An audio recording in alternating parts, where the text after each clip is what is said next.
Hello. Thanks for the introduction. So I will skip the introduction slide. The purpose of this talk is, it has three purposes. First is to show you the approach we at CERT PL are following. I will also describe the non-technical environment as well. I want you, of course, to demo the tool we are using to scan the Polish internet, but perhaps the most important purpose of this talk is to encourage you to start similar projects. If you are in a position to do so, if you work in a national CERT or a sectoral CERT, then I want to encourage you to start similar projects. So, what is the purpose of Artemis? At CERT PL, after an incident, we want to make sure it never again happens in a public entity. So, for example, if a vulnerability was a cause of an incident, for example, an exposed Git repo was a cause of a hack which allowed to extract some data because there were some API keys in that Git repo, we want to check whether no more entities in Poland have exposed Git repositories. Okay, so we build a scanner. When you put a domain, you scan it, and we generate a report which can be directly and in a fully automated way sent to a scanned entity. So no looking at the reports, no false positive filtering by a human. The system generates a report that can be directly sent. Of course, we don't scan single domains because it will be like too much manual work. Instead of a domain, we take a package of domains. So all government domains in Poland, all schools, or hospitals, universities, you name it. I will later touch upon where to get such lists from. Okay, so what do we check? We check for all of the most typical classes of mostly web vulnerabilities, but related to other services as well. So, for example, having a domain, we enumerate subdomains. We find, if we scan an IP range, so for example, a university IP range, we find all domains pointing to given IP addresses, which is very fruitful for our scanning to get all websites hosted on these domains. We also check whether these domains are close to the expiry date. We check for DNS misconfigurations, so zone transfer, like downloading all zone data, or subdomain takeover, where the website is hosted on a provider such as these GitHub pages and the account has expired or got removed. We also check for email spoof protection mechanism. So every entity in our constituency will get an email if they don't have DMARC, because spoofing is an important problem in perhaps not only our constituency. Of course, we check for expired SSL certificates, proper redirect to encrypted version of the page. We scan the ports, we identify services, whether it's web or, I don't know, database or whatever. We identify versions, so we report obsolete WordPress, Joomlas, plugins, extensions, all of that. We report closed WordPress plugins. So if a WordPress plugin is not developed anymore or got banned from the repository because of security vulnerabilities, we write an email. Hello, we are using a plugin that got banned for security vulnerabilities. Maybe you don't want to do that. We run Nuclei on everything because Nuclei is awesome and it's open source, so it detects thousands of vulnerabilities and misconfigurations, both low severity and critical. We also check for SQL injection using both SQL map and custom tools for XSS, for local file inclusion. We check whether JavaScripts are loaded from non-existent domains. For example, somebody was hosting a chatbot and the domain got expired because the chatbot company got bankrupt. Happens all the time. Of course, directory index, weak password, so we brute force the admin panels for many entities. Exposed Git repositories, because it simply happens sometimes. We also report not only vulnerabilities per se, but also exposed login panels or RDPs, which are not vulnerabilities, but increase your risk of getting hacked. So the entity will get an information that perhaps exposing this RDP is not a good idea because ransomware, or exposing this GitLab is not a good idea because there is a GitLab critical every month. We are not writing that in the emails, but you know the logic. Of course, exposed database, accidentally published files. We see a lot of exposed, like hundreds of exposed WordPress configuration files, or we also see backups. Backup.zip is still a thing. And it is possible to integrate any other tool, commercial or not, into Artemis. We have an example module to demonstrate how to do that. Okay, so this list comes from our experience in handling incidents. For example, we see somebody getting hacked because of SQL injection, some like attackers dumping the data, then we try to make sure we would also detect this SQL injection. Or for example, recently, after an incident, we discovered that our subdomain enumeration is not complete enough. We need to do something more. We need to add subdomain brute forcing. So we did it. Okay, so Artemis takes a list of domains, enumerates subdomains, identifies what interesting services are on a given domain, runs modules, email, plugins, brute forcing, all of them. And then after some false positive filtering and deduplication, to decrease the spam, we build emails, and we send the emails. So what you need to do is have a list of domains, run Artemis and wait till it finishes, and send the emails. And Artemis does the rest. Okay, so an example email. We send that to scanned entities, but in Polish. The following addresses contain version control system data, and some addresses, and some explanation why. Making it public may allow an attacker, and if it contains passwords, gain unauthorized access. So we want these emails to be understandable by like programmers without security expertise. So we don't just write, you have an XSS over there, but why XSS is a problem? It's just changing the layout of the page, right? So we need to add some explanations, and sometimes people say to us they don't understand, then we fix these explanations. Okay, so that's what we send, but in Polish. And if you are a national CERT or a sector CERT, where to get a list of domains? Of course, there is no single source, but you may, if you are a hosting provider, you have a list of your customers. You have data portals. So for example, in Poland, we have a portal with like important data to the country. For example, how many eggs has been sold in the last 10 years, which is not interesting for us. But it also has information, what are the schools in Poland? You can download, or what are the local government entities in Poland? You may download some websites list. Or for example, what are the government websites in Poland? You have such data sets, and multiple countries have such data portals. Not only Poland, it's just common. So this is one source of domain lists if you want to make your country more secure.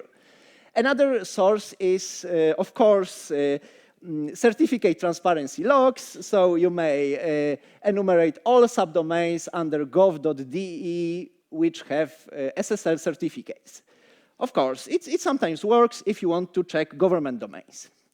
You have some custom databases. So for example, we have a separate data portal only for schools, where you can download CSV of all schools. In your country, it may be different. You may have a separate data portal only for universities or only for hospitals. It depends.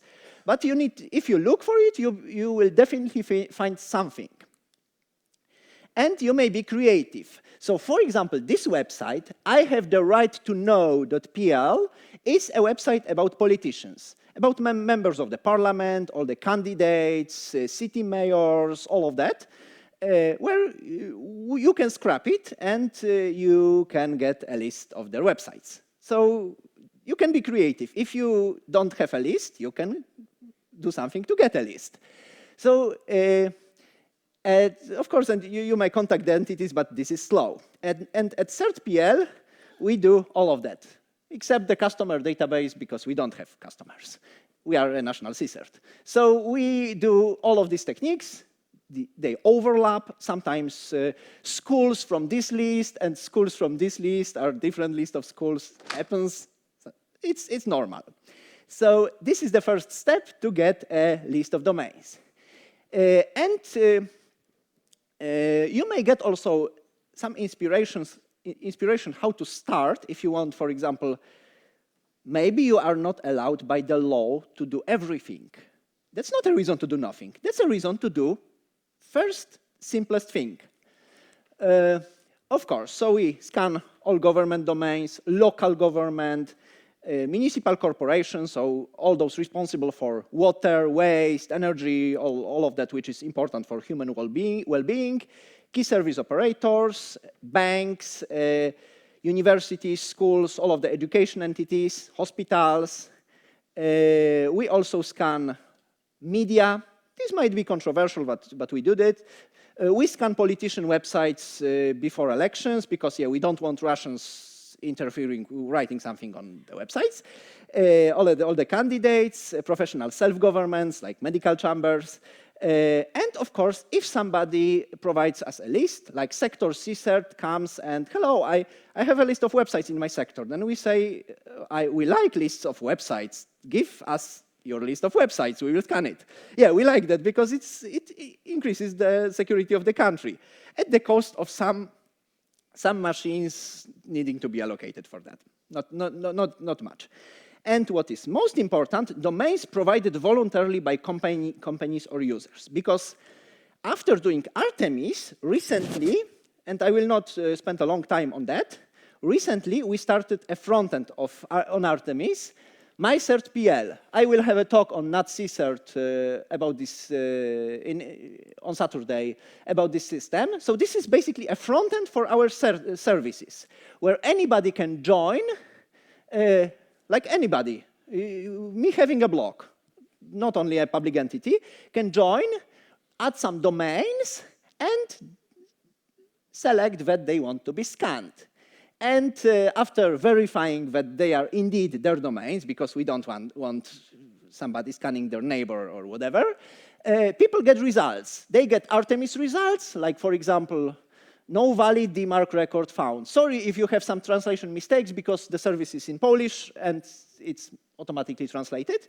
They get Artemis results, but also password leaks, network events, and some more. So we built a front end where anybody can join and get scanning for free. This front end is not open source, but Artemis is. Okay, so the legal basis. Of course, the legal basis for this is simplest because people just agree to be scanned. It's simple. But if you want to scan and if you are in the process of designing some laws, please don't design a law that allows you only to scan important entities or a law which requires some complex actions before scanning. So, for example, please don't design a law which requires you to agree on the scope and the timing in writing, because you will not have, like scanning project, you will have a huge pile of papers. So we are very, very, very glad we don't have such law. We have like not problematic law in this regard in Poland. Possibility to perform broad scans was crucial for our success. And if you are implementing NIS2, then keep an eye on that. Okay, some statistics. Including both domains we are scanning, because we are allowed to, and people who voluntarily reported their domains to be scanned. We scan over 1 million domains and IPs and 100.7 million subdomains. Like most of this number is IPs, of course, because people join with whole IP ranges, and /16 is like 60,000 of IPs. So it's like a big component of this number. We reported over 800,000 vulnerabilities and misconfigurations, including 46,000 of high severity, 500,000 medium, and almost 300,000 low severity, and still counting, of course. For example, we have almost 1,000 of confirmed SQL injection. By confirmed, I mean we actually managed to run a query using SQL map. So like run a query and actually dump some data. Of course, we don't dump everything. We dump only the username to show, hi, we have access, maybe we shouldn't have that access. So yeah, like to tell the admin that this is not that real, this is important. So, so yeah, we are actually finding stuff. And we already sent over 100,000 of emails. We call sometimes the entities, of course, not everybody, not all the time, but we already made several thousand of such calls. Hello, did you receive our email about the vulnerability? Maybe please fix it. Reactions are mostly positive, especially for my CERT PL, the service where everybody can join. The reactions were very positive. But of course, we sometimes receive bug reports, complaints, why are you scanning us, etc. So yeah, of course, people will complain, people will report bugs, but reactions are mostly positive. And what is important, sometimes a university admin knows about the vulnerability, but this is a conference website which is important for somebody important in the organization structure, so they cannot take it down. And they can print an email from our CERT and say, hello, we got this email from CERT, can I please take it down now? So yeah, this is also our role. Okay, I will show the tool. So this is how Artemis works internally. You can put a list of domains. So for example, in that case, these are schools. I unselected all modules, and I will select only a couple so that the scan is quick, because in the standard case, the scan is not that quick. If you run Nuclei, if you run SQL map, if you run all of that, it will be a lot slower. After a couple of seconds, Artemis will create scanning tasks. So you have one task per school. You, of course, can like do the obvious things like sort, filter, see the progress, like filter by schools. And you can, of course, switch to the list of findings. This is something every scanner has. This is boring. You can also see how the tasks are progressing, how many tasks to do every module has, like that the port scanner has 200 tasks still to make, and WordPress plugins has 18. This is still something like not very interesting, because a lot of scanners have that. And because we can already and because we already have some results, like some obsolete WordPress plugins or WordPress versions, I have censored of course the real schools that have this problem. We can do like the thing I think is most important for the success of our project. We can export the reports. You can choose the language, English or Polish. I will use English because yeah, you are English audience. And after doing the export, you get the messages, and you can just directly put this into emails. So we have a pipeline which sends the emails to scanned schools, and this is the simplest flow. And this allows you to fix to help the schools fix WordPress. So this is how the tool looks like internally, and how can I go to the next slide? You can export a zip file with all of that, like with JSON, with HTMLs, just to send it. Because like the thing that this is so automated is very important for us, because we don't have to we treat false positives as software engineering bugs. So for example, if we have a false positive, we don't skip the report, but we try to figure out why we consider the software broken. Of course, we still have false positives, but if somebody reports, hello, but this is actually correct, we have a DMARC record, so we try to debug it. So instead of human filtering, like important, not important, false positive, true positive, we have like logic for that, trying to figure out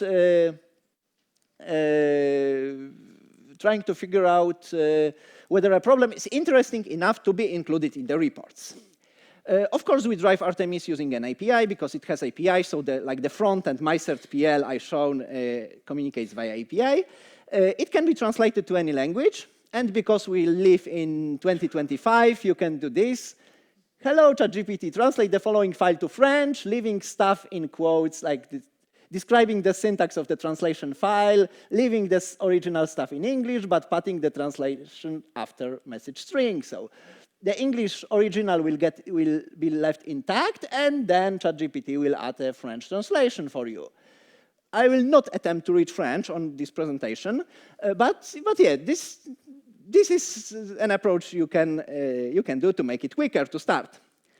We are open with the scannings. So our IP addresses are public. We have a website which describes what we are doing, what are the safeguards, what is the legal basis, all of that. We try not to overload the servers, 1 second per IP per request, and we are okay with the scan being slow for that reason.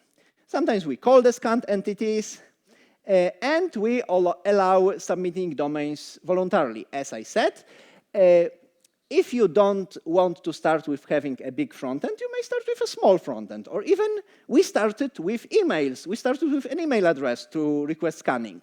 It was like a year ago, and now we have like big service to request scanning. In production, what is important, do things well enough. So don't start a huge project like 12 months, 20 people. Start with something. Even if you don't have, if a module is broken, skip it. If it takes too long, skip it. If you don't have a green light to scan all entities, scan the ones you are allowed to. What we learned during this project. There are, of course, as you know, there are lots of low-hanging vulnerabilities. There was a great need for such a project. And even if you have like simple open source tools, they will find a lot, and there are many good open source tools. So even plain Nuclei scan or WordPress scan will uncover a lot. And we are building upon other tools. We have libraries for DMARC, we have tools for SQL injection, we have Nuclei. We are building like upon a lot so that we can accomplish a lot quickly. And iterative development. We started only with WordPress version reporting. Why? Because we wanted to learn what problems will be. And it turned out that interaction with the real internet uncovered a lot of bugs. It allowed us to learn. So we built an MVP with a subset of modules and ran initial scans. We fixed the bugs. We added new modules, and we got from like 100 of problems and only WordPress to almost 1 million of problems and almost 50 modules. If you want to start, you need to start small. Download Artemis, it will be on the slides. The slides will be shared, right? Slides will be shared? Okay, cool. We have a quick start documentation, how to start Artemis. Take a list of domains. If you don't have approval to scan gov.yourcountry, you may start with scanning schools, or maybe some SPF and DMARC.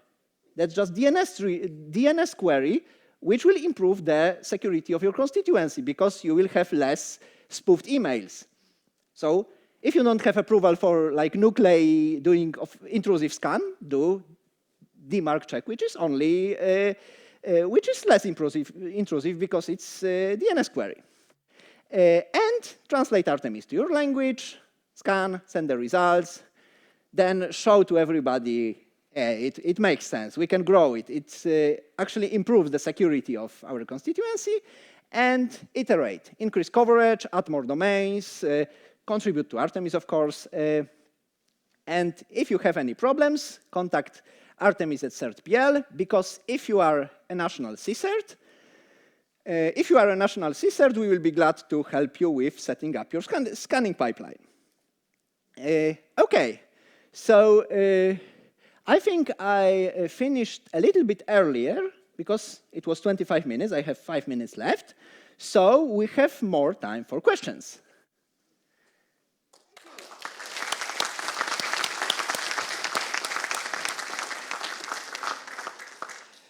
Thank you. Very interesting.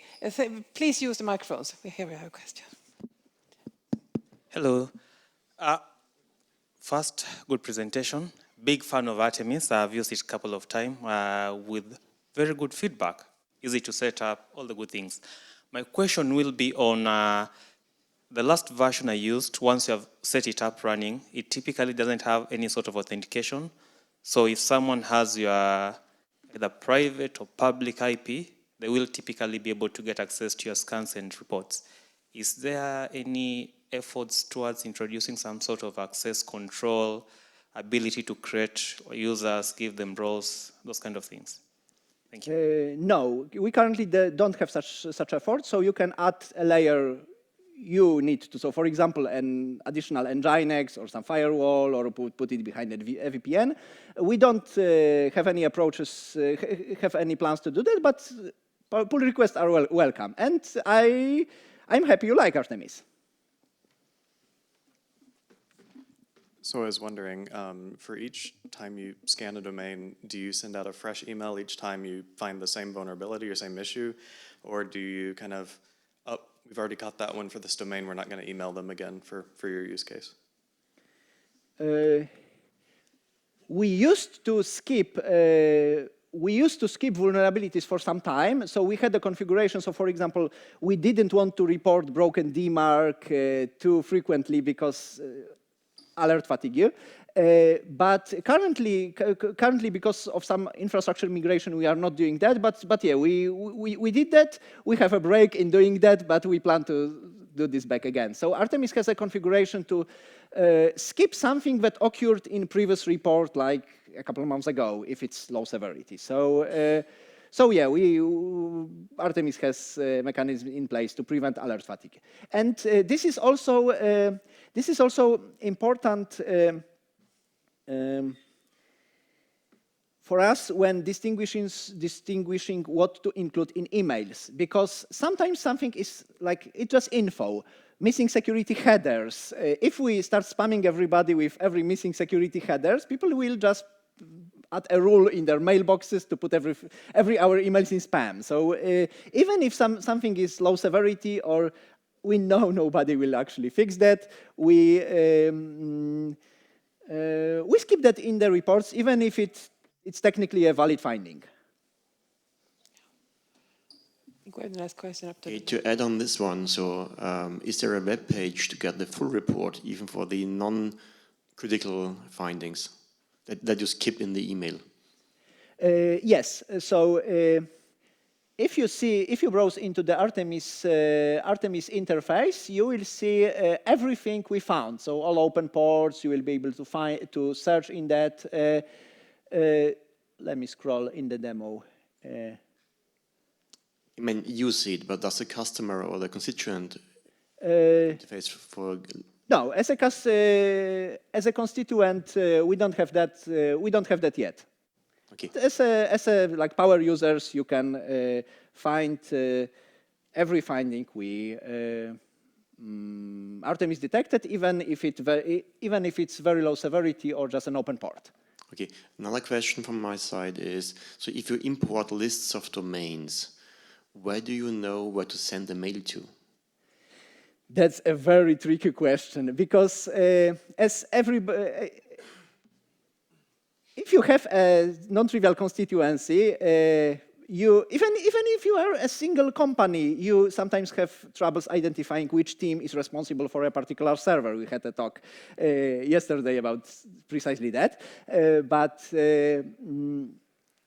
we have various sources of contacts.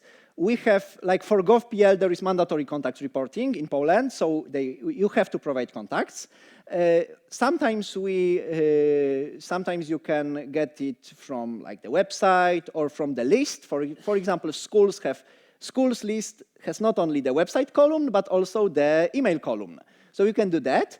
And if, like as a last resort, we just have a human finding a contact, and as even more last resort, we have abuse contact. Because people are not frequently reading abuse contacts, and it's hard. I mean, you are the registry as well. Are you allowed to use the domain owner information for this thing? There is also an issue of how the contacts are up to date. And for example, if you are registering a school domain, you don't have yet the school domain, so you are putting your private email and it can stay there. So it's complicated. So it's complicated, and perhaps in your country you will have something completely different. You will have some easy sources, and some sources we are using will be bad quality in your country, and vice versa. Okay, in that case, we give Krzysztof a big hand. Thank you.